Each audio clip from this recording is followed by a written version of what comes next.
IPC ये बताता है कि भैया अपराध क्या है और अपराध की सजा क्या है, नियम कानून आपको क्या क्या मिलेंगे, क्या क्या आप कर सकते हो, ये लिखा है संविधान में। और जो इनको उल्लंघन कर दे ये लिखा होता है आईपीसी सेक्शंस में। और जैसे ही इनको आईपीसी सेक्शन को कोई उल्लंघन कर दे तो ऊ की संज्ञा का हुई है जो लिखो रहते सीआरपीसी में। और सीआरपीसी में जब अपन प्रूव करना है कि भैया इन अपराध करो है तो जो लिखो हुई में इंडियन एविडेंस एक्ट में। आईपीसी सेक्शन हो करो है बीएनएस से और सीआरपीसी हो करो है बीएनएसएस से। इंडियन एविडेंस एक्ट को करो है भारतीय साक्ष्य अधिनियम से। देखो जो बाल गंगाधर तिलक थे इनने कहा थी स्वराज्य हमारा जन्म सिद्ध अधिकार है, इसे हम लेकर रहेंगे। तो अंग्रेजों ने कहा रे कचड़ा, जब अंग्रेजों के खिलाफ है तो अनु कितने धारा 124 के तहत उनको जेल में डाल दिया था 6 साल की सजा। एफआईआर भी हुई है तुम्हारे ऊपर जो एफआईआर के तहत लिखी रहे धारा 41 के तहत। यानी तुम लोग को जब फोन लगाओ है 3 सगैयां पड़ी है खेत में, जाओ खेत फेंक दो, ऐसा ऐसा है ना। तो 19 के 1 में लिखो है कि भैया तुम कोई से बात कर सकते हो, तुम कोई से मोबाइल ले सकते हो, जो क्या में लिखो संविधान में। और यदि तुम जा रहे थे कोई ने तुम्हारा मोबाइल लो, अब अंग्रेज पकड़ लिया गया रे कचड़ा इतने को कचू कह रहा, इतना कचू कह रहा, कोई कचू कह रहा। एक व्यक्ति यहाँ का है, तीनों जगह से अलग अलग सजा हो रही है, कौन देखे कहीं आईपीसी में। वैसे आईपीसी जब बता था जो अपराध है कि नहीं,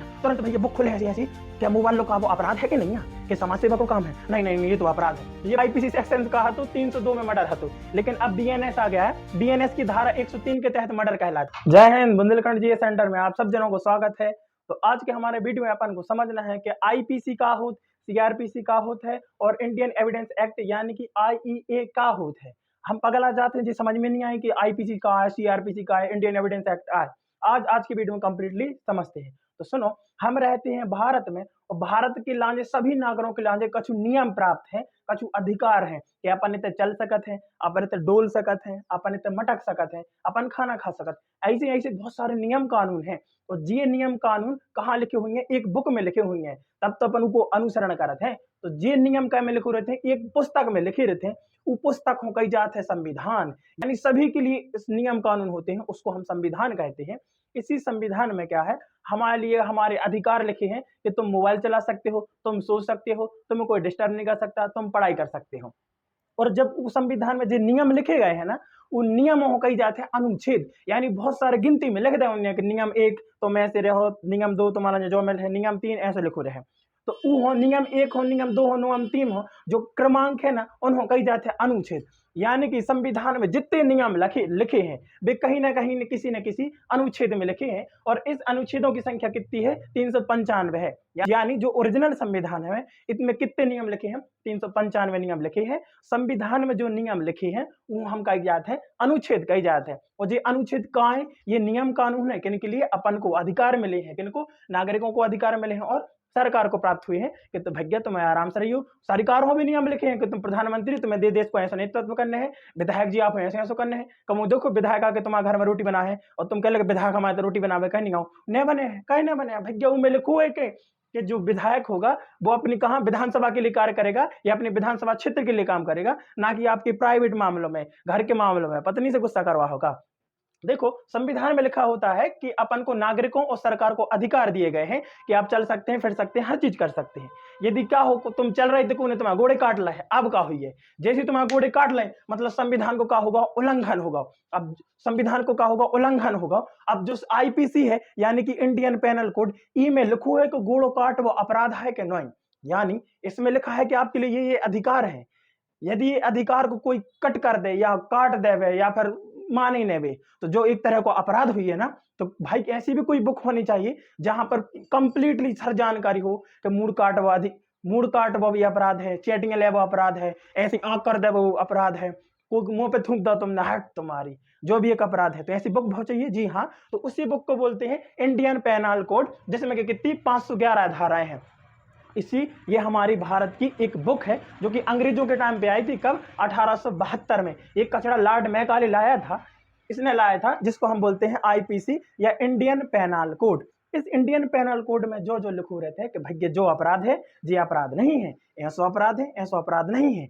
और एक ही सजा भी का हुई है, जा भी लिखी रहते हैं आईपीसी सेक्शन में। हमेशा सुना है आईपीसी सेक्शन 302 के तहत तुम्हें फांसी की सजा दी जाती है, ऐसे सुना जाता है ना। ये सब कहाँ लिखा होता है, आईपीसी सेक्शंस में लिखा होता है। तुम जा रहे थे, तुमने कोई ने गोड़े काट लाए, अब पुलिस देखे वो गोड़े काट वो का अपराध है कि नहीं है, जो कहाँ देखे मन से थोड़ी कह हाँ गोड़े काट वो अपराध है तो तुम्हें सजा दे रहे, ऐसा नहीं। बाकायदा हमने कहा देश नियम कानून से चलते हैं, तो वो नियम कानून क्या में लिखा होता है, आईपीसी सेक्शंस में। इसमें लिखा होगा कि घोड़ो काटबो एक अपराध है। अब घोड़े काटबे की सजा का हुई है जो भी का में लिखो रहे हमारे आईपीसी सेक्शंस में लिखो हुई है। अब भैया पता चल गो कि हाँ इन घोड़ो काटो है जो अपराध है ई की सजा भी जा है। अब क्या करो जाए तो आप तो जो हूँ भैया गिरफ्तार हुई है, एफआईआर हुई है। अब हूँ गिरफ्तार कैसे करने हैं, एफआईआर कैसी हुई है, कोर्ट में वो केस कैसे चल है, ट्रायल कैसे चल है, ये सभी जानकारी क्या में लिखी हुई है। जब ये किताब में लिखी हुई है तो वो किताबों का जाता है सीआरपीसी क्रिमिनल प्रोसीजर कोड, यानी इसमें पूरी प्रक्रिया लिखी होती है कि हाँ भैया का होने एफआईआर कैसे लिखी जी है, गिरफ्तार कैसे करने हैं, डंडा 3 मारने हैं कि 6 मारने हैं, 6 का मारे सीधे मुंह में दर्द हो तो एक मुंह में ऐसा ऐसा कर हो, तो ये सब क्या में लिखा होता है हमारे सीआरपीसी में। इसमें कितने 484 क्या है धाराएं हैं। अभी देखो आईपीसी ये बताता है कि भैया अपराध क्या है और अपराध की सजा क्या है। भैया ये नहीं बताता है वो कि हाँ इसको अब ऐसा करो, अपराध इसने ये कर दिया है तो आपको ये कर दो वो कर दो, ऐसा कुछ नहीं लिखा है। इसमें एफआईआर कैसे करना है, कोर्ट में कैसे पेश होना है, थाने में कैसे पेश होना है, ये बिल्कुल नहीं लिखा होता है किसमें आईपीसी में। ये लिखा होता है क्या में सिर्फ सीआरपीसी में। देखो आईपीसी बताता है अपराध क्या है, इसकी सजा क्या होगी, वही जो सीआरपीसी बताता है कि इसकी प्रक्रिया क्या हुई है, कोर्ट कैसे करेगा, पुलिस इन्वेस्टिगेशन कैसे करेगी, ये सब किसमें लिखा होता है सीआरपीसी में लिखा होता है। अब भैया देखो तुमने घोड़े भी काट लाए उनके, अब जो भी पता चल घोड़ों काट वो अपराध है, जो भी पता चल गया हो कि भैया यूं सजा मिल रहे हैं, जो भी अब सीआरपी से जो पता चल गया भैया यहीं पे एफआईआर दर्ज हो गई, जो भी पता चल गया कि भैया यूं अब कहाँ कोर्ट ले जाने हैं। अब भैया पुलिस इन्वेस्टिगेशन तो करेगी, इन्वेस्टिगेशन करने के लिए भैया प्रूफ भी तो चाहने कि भैया हाँ सही में घोड़े काटे, तुम्हारे पास का प्रूफ है कि ना घोड़े काट लाए, तो भैया उसके लाने बहुत सारे नियम कानून भी है कि का प्रूफ मानो जो है का ने मानो जो है, तुम क्या हमारी तो प्रूफ है हमारे देखो तो हम सो रहे थे पीछे से घोड़े काट लाए, ऐसा नहीं माना जाएगा, खुद को ज्यादा प्रूफ नहीं माना जाएगा, और भी प्रूफ देखे जाएंगे। इसके लिए भी एक बुक है जिसको आईईए यानी इंडियन एविडेंस एक्ट कहते हैं। इसमें टोटल कितनी 167 धाराएं होती हैं। यानी वाह देश का संविधान और न्याय व्यवस्था कितनी मस्त है, हर चीज के लिए एक अलग कानून है ताकि कोई डिस्टर्बेंस ना हो। आपके नियम कानून आपको क्या क्या मिलेंगे, क्या क्या आप कर सकते हो, ये लिखा है संविधान में, और जो इनको उल्लंघन कर दे ये लिखा होता है आईपीसी सेक्शंस में, और जैसे इनको आईपीसी सेक्शन को कोई उल्लंघन कर दे तो ऊ के संग का हुई है जो लिखो रहते सीआरपीसी में, और सीआरपीसी में जब अपन प्रूफ करना है कि भाई यही ना अपराध करो है तो जो लिखो हुई कहीं में इंडियन एविडेंस एक्ट में। देखो ये 1872 में लॉर्ड मैकाले के द्वारा लाए गए थे, 1973 में सीआरपी से लाया गया था। तो देखो उस समय कहा तो हमें पता है 1857 में भारत की क्रांति हुई थी और पूरे देश में 3 तरह की चीजें थी, यानी ऐसी राज्य हते या ऐसी जगह थी जहां अंग्रेज डायरेक्ट राज कर रहे थे, यानी हाँ हम ही सब अंग्रेजी कब्जा कर रहे थे। उन राज्यों को क्या ब्रिटिश अधीन राज्य कहते, क्या कहते, ब्रिटिश अधीन राज्य। ब्रिटिश मतलब अंग्रेज गोरे आदमी कचड़ा लोग, अधीन का मतलब होता कब्जा या ऑक्यूपाइड, अधीन राज्य मित स्टेट, यानी ऐसी जगह जो उनको डायरेक्ट कंट्रोल कर रहे हैं अंग्रेज, वो कहा गई जाती ब्रिटिश टेरिटरी या ब्रिटिश भारत या ब्रिटिश राज्य के अधीन राज्य कहते। ब्रिटिश भारत था। दूसरा होती थी ऐसे राज्य जिनको इनडायरेक्टली कंट्रोल करते हैं अंग्रेज लेकिन वहां पर राजा है, यानी वो राज्य दूर है तो भैया एक राजा बना दो, कहले तुम्हें खेलो पैसा हमें भेजत रहियो, लेकिन जब भी हो तो कोई अच्छो या बड़ो काम या बड़ो काम कोई करे हमारे परमिशन के बगैर तुम नहीं कर सकते। यानी कठपुतली राजा रहते वे कौन को खाते, अंग्रेजों को खाते, तो उन्होंने कही जाती देसी रियासतें। बहुत सारी देसी रियासतें थी, जैसे ब्रिटिश राज्य हते बंगाल, बिहार, मद्रास, उड़ीसा हते, वैसी देसी रियासतें हती जैसे अपनी ग्वालियर हो गई, अपनी जबलपुर हो गई, भोपाल हो गई, जूनागढ़ हो गई, हैदराबाद थी। तीसरे ऐसे राज्य थे जो अंग्रेजों ने तुरंत जीते, मतलब राजाओं से तुरंत हड़प लाए, जैसे कि अपना सतारा हो गया, महाराष्ट्र हो गया, अवध हो गया, उत्तर प्रदेश का अवध हो गया। ये ऐसे राज्य थे जिनको अंग्रेजों ने हाल ही में लूटा था। इनको कुल मिला के 3 थे जहां अंग्रेज डायरेक्ट कंट्रोल कर रहे हैं, जहां कठपुतली बब्बा बना के बैठाए हैं, और तीसरा है अब्बे करे थे। अब देखो 3 जगह छोटी मोटी लड़ाइयां होती रहती थी, 3 जगह से पैसा चाहना है, 3 जनों हो देखने के भैया को हमारे अगेंस्ट है का नहीं है। तो ऐसे में एक दिक्कत हो रही थी, मान लो कोई नहीं होता कि कोनो मूड काट लाई, अब होता है तो ब्रिटिश अधीन है, होता है गवर्नर जनरल ने कह दिया हाँ 10 साल की सजा, अब भाई देसी रियासत में राजा ने कह दिया नहीं 5 साल की सजा।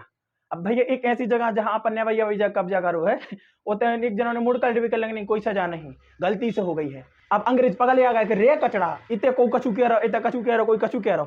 एक व्यक्ति यहाँ का है, 3 जगह से अलग अलग सजा हो रही, कह रही एक 5-6 बार सजा, ये कह रहा है कि इसको 10 बार फांसी की सजा। बहुत ज्यादा दिक्कत हो रही थी, तो अंग्रेजों ने दिमाग लगाओ कि एक ऐसा नियम ला रहा है जो पूरे भारत पे लागू हो जाए, यानी कोई एक अपराध कर है तो ये कई सजा रहे हैं, यानी तुम कपाला मार को कपाला फोड़ दो तो चाहे तुम जम्मू कश्मीर हो, चाहे कन्याकुमारी में, चाहे मद्रास, चाहे उनकी जोन सजा हो ये 22 सजा मिले है। इसलिए उन्होंने एक बुक लिखी बुक ने इसलिए उनने लॉर्ड मैकाले की अध्यक्षता में एक कमेटी बनाई और उनमें आईपीसी सेक्शंस को एक ड्राफ्ट तैयार करो, एक नियम बनाई। बुक में बहुत सारे नियम लग गए और उनको नाम रख दिया उनने इंडियन पेनल कोड।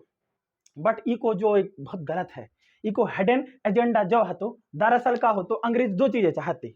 पहली चीज जी कि हमें सबको बंदूकों से न करना पड़े, क्योंकि भाई पैसा लगता है ऐसा करने में, और वो राज करना चाहते थे। अभी तक अंग्रेज पूरे भारत को कैप्चर नहीं कर पाए थे, इसलिए कई जगह उनको विश्वास जीतना था कि हाँ भैया हम तुम्हें सेना दे रहे हैं, तुम हमें पैसा दे दो, ऐसा ऐसा करते थे।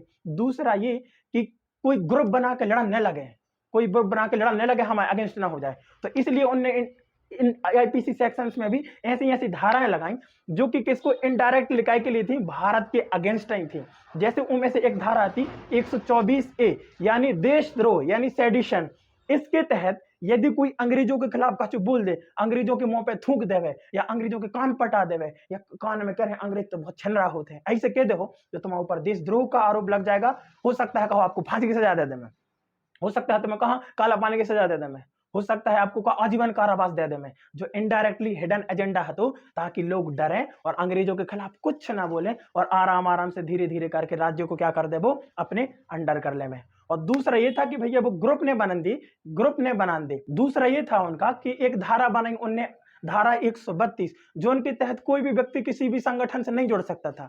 यानी ऐसा संगठन जो कि विद्रोही हो, जो अंग्रेजों के अगेंस्ट हो, ऐसा कोई संगठन में शामिल नहीं होगा। यदि ये शामिल होगा तो उसके ऊपर का धारा 132 लागू हो जाएगी और उसकी मौत की सजा या आजीवन कारावास की सजा दी जाएगी। साले इन कचड़ों की वजह से भारत में न्याय व्यवस्था की पूरी चकमक आ गई थी। इसी चक्कर में भारत के कई राजनेताओं पर कई केस चढ़े। जो बाल गंगाधर तिलक थे, इनने कहा गई थी स्वराज्य हमारा जन्म सिद्ध अधिकार है, इसे हम लेकर रहेंगे। तो अंग्रेजों ने कहा रे कचड़ा, जब तो अंग्रेजों के खिलाफ है तो अनु कितने धारा 124A के तहत उनको जेल में डाल दिया, तो 6 साल की सजा भाई थी। नेहरू जी के ऊपर केस थे, महात्मा गांधी के ऊपर केस थे, कई कई क्रांतिकारियों के ऊपर ऐसे उल्टे सीधे केस कर दिए गए थे ताकि वो कैसे करें, डरे। लेकिन भारत नहीं डरा था। आज इसी वजह से तो हम वीडियो बना रहे हैं, इसी वजह से आप देख रहे हैं, इसी वजह से देश कैसा है, आजाद है। तो हम आईपीसी और सीआरपीसी इनके बारे में पढ़ चुके हैं कि इनको भारत में क्यों बनाया गया था। एक एग्जाम्पल से अपन भारत के संविधान में आईपीसी, सीआरपीसी और इंडियन एविडेंस एक्ट को अपन समझते हैं। मान लो अपन को घूमने का अधिकार है, मोबाइल चलाने का अधिकार, हर चीज का अधिकार है। हमें मोबाइल रखने को अधिकार है कि हाँ खाना खा लो कि नहीं खा, कौन खा, ऐसा अधिकार है। ये किसके तहत है, हमारे 19 के हमारा संविधान में 395 अनुच्छेद है और ऊ के अनुच्छेद 19 को 1 में अभिव्यक्ति की स्वतंत्रता है, भ्रमण की स्वतंत्रता है, अभिव्यक्ति बोलने की स्वतंत्रता है। हेलो हाँ भैया का हो रहा है, गंगा पड़ी है खेत में, जाओ खेत फेंक दो, ऐसा ऐसा है ना। तो 19 के 1 में लिखो है कि भैया तुम कोई से बात कर सकत हो, तुम कोई से मोबाइल ले सकत हो, जो काय में लिखो संविधान में। और यदि तुम जा रहे थे कोई ने तुम्हारा मोबाइल लुका लो यानी छीन के यहाँ भग गओ, अब तो भैया जो तुम्हें लिखो है कि बात करने को अधिकार है, वो तो छीन के भाग गओ यानी उन्हें तुम्हारा मोबाइल लुका लो। तो जब मोबाइल लुका लो तो भैया जा तो संविधान के तहत मिसयूज हो गया, ये तो गलत हो गया, ये तो बहुत अनर्थ हो गया, संविधान का उल्लंघन हो गया। अब भैया ये एक तरह का अपराध है। देखो अब गया, अब भैया ये एक तरह का अपराध है।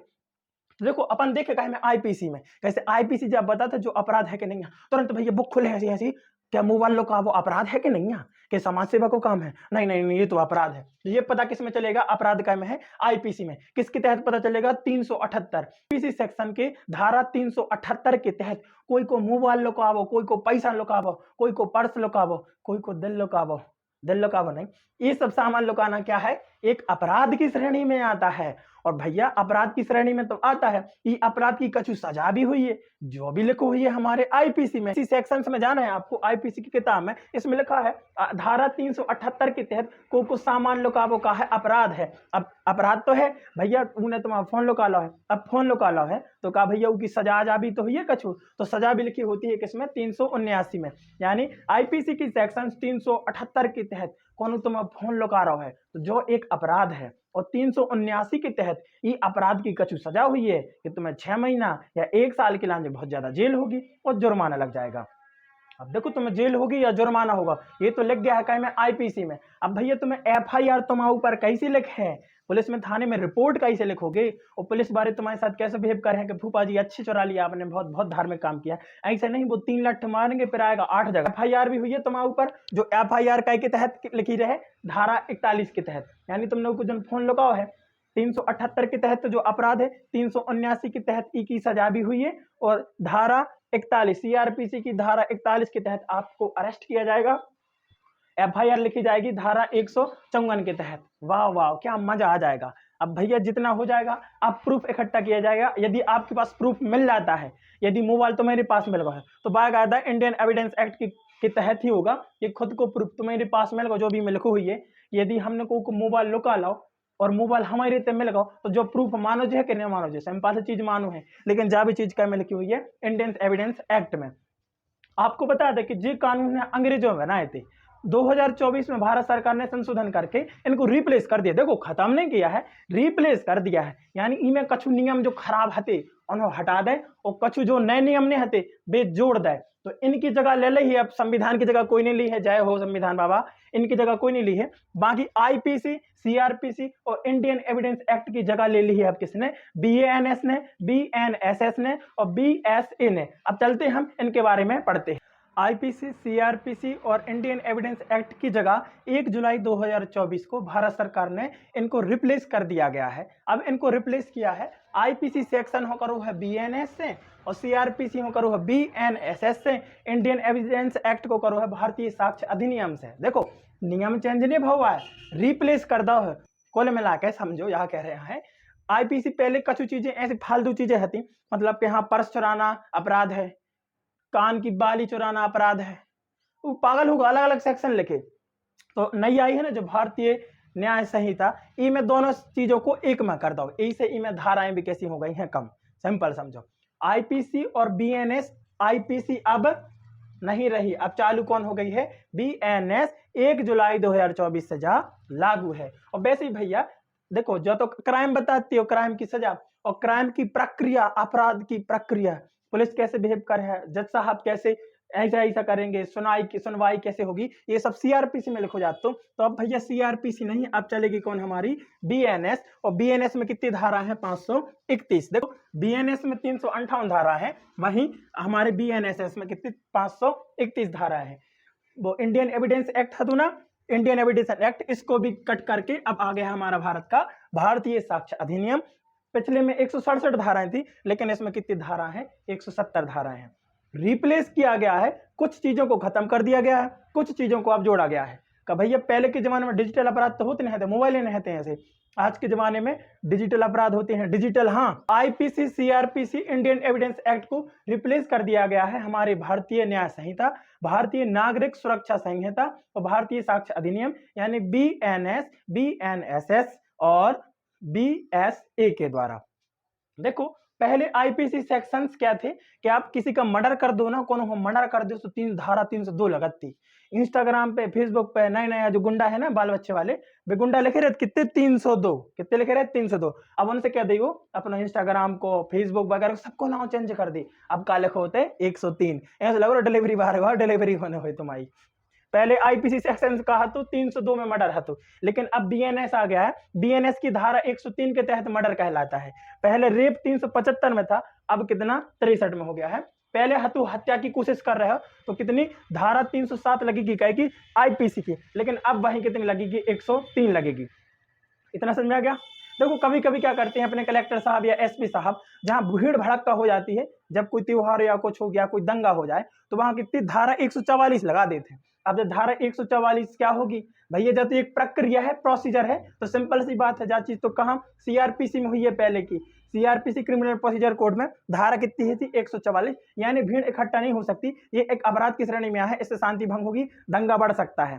ठीक है, अब ये चेंज हो गया कैसे, BNS की धारा 109 में आ चुकी है।